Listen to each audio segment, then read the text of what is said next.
What's going on, guys, and welcome back to the channel. What we're going to be talking about today is what I've done with the car so far and what my plans are to get the chassis back rolling and get a motor in it.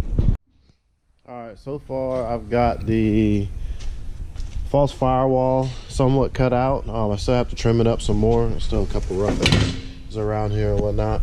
I'm going to redo these brake lines. Probably going to tuck the rear ones into the cabin behind the firewall to clean it up some, and then I'm going to reroute the front ones through the actual frame rails of the chassis, and then I'm just going to remake the lines completely.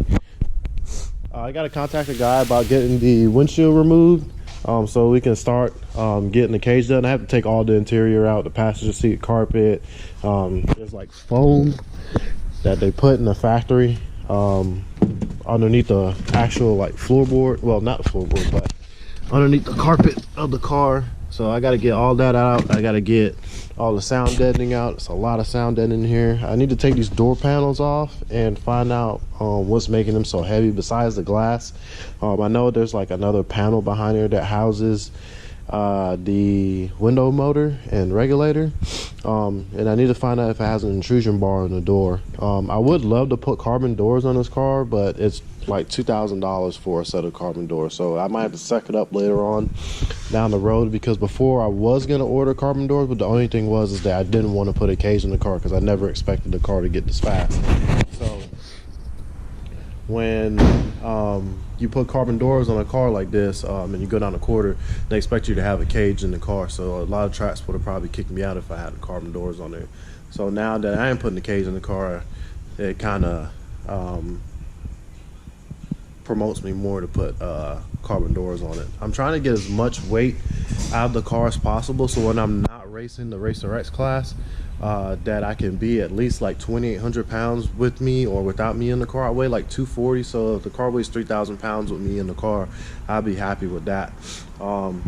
If you watch John Knott's channel, the Bad Apple over there, it weighs about 3,000 pounds and it goes like 470s in the eighth. So but that car makes like maybe 1,200-1,300 horsepower. I'm probably going to be only making about 900 due to my injectors. So until I can figure out a way to put 8 injectors into the Vic Junior or get an 8 injector intake manifold, then I'll just be running 4 Bosch 210s.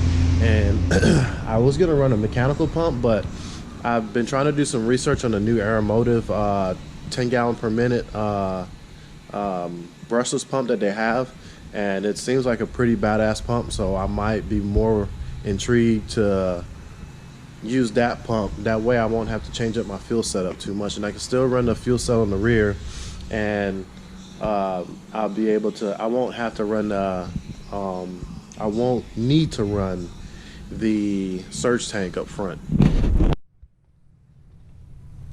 Alright, so as far as the engine goes, my oil pan showed up.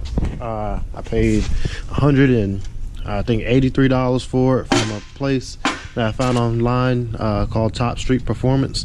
Came with the pickup, bolts, and oil pan gasket.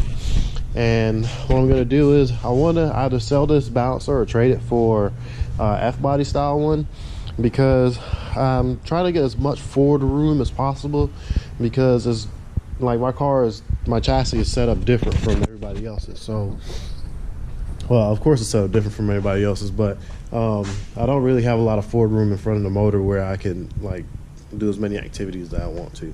So as like 2 or 3 inches matters in my predicament. So I'm trying to get as much forward room as possible. So I have to cut like a couple inches off this pan and refabricate it back up, so that when it sits down here in this spot, that it clears the rack. Right now with it on, obviously it'll clear it on it, but when I put the pan on the motor, it won't leave me a lot of room for the transmission and the tunnel. I'm not trying to beat the tunnel up. And I also have to modify this frame connector too.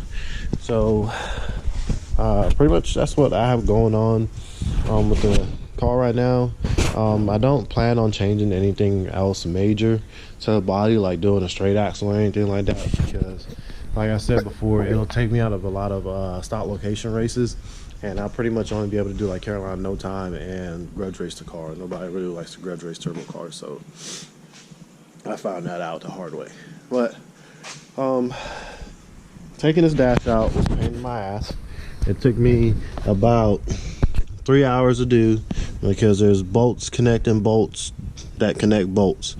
So the only thing that would be going back in there will be the frame, well, the skeleton of the dash.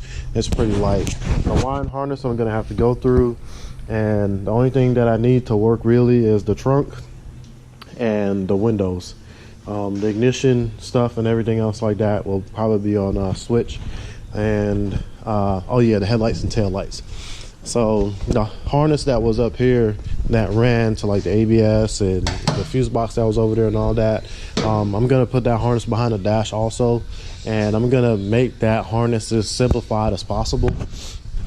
And also with the Fuel Tech harness, what I'm going to do with that is I'm going to, these are like all my inputs and outputs. I kind of did this in a rush the last time. Every time I wire this car, I wire it in a rush. So I'm gonna make this like a split connector that will connect to my like inputs outputs panel that's over here. Yeah, I know, spaghetti farm.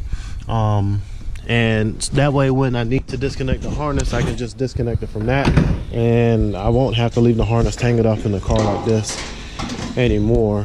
And that I did pick up Vic Jr. John feels like I'm trying to copy him because he's got a Super Victor over there, but I always wanted a Vic Jr. Like I said, I'm trying to do so many different things with this car that nobody else is doing with this chassis or this platform. So I got a hood also for a car, so Charlotte got to pick it up, so we're gonna be cutting the hood also. And that's pretty much about it, what's gonna be happening with this. Everything is gonna take me a lot of time to do, because it's like, it's no textbook for this chassis like there is like an F body or a Corvette or a Fox body. So I'm gonna have to, everything that I do with the car is gonna be technically one-off. Nobody in my chassis running a motor plate, so I'm gonna be the first one to be doing that.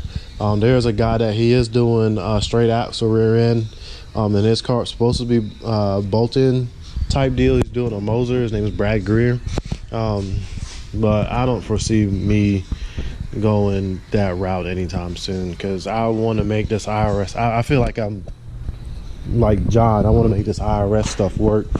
Well, I feel like it can work as long as I take weight out of the car. And also, like, I'm cutting like 138, 139, 60 foot on stock suspension. Now I have actual suspension on the car now, so I should be able to make it work. And also I'm gonna get rid of the steering column, because that mug is heavy. It's like 50 pounds by itself. So I'm gonna weigh the car next week. I'm gonna make an update video on that, how much it weighs, just as a roller, an empty roller with no gas tank. Well, I'm probably gonna leave the gas tank in, because it's pointless for me to take it out. Just a gas tank. I'm gonna take the seat out, the carpet, all the foam, everything that I can get out of the car, just to get a baseline of how much the car weighs. And I'm gonna switch it from the NRG seat that I have to the Kirky, well, to a Kirky style jag seat. And we're gonna have to make custom brackets for that to mount in the car. And I know it seems like I'm doing a lot of talking, but I don't really do a lot of update videos on this, so it won't be a lot of action for a while unless I do get a chance to go to a race and I'll film there. But if you guys just stick with me, more action will come this year, and we just want to include y'all in the build. Thanks for tuning in. If y'all have any questions about anything that I'm doing with the car, or you need help with your own chassis, you can either hit me on Instagram. I'll plug my Instagram here, or Facebook, or you can leave a comment in the section below.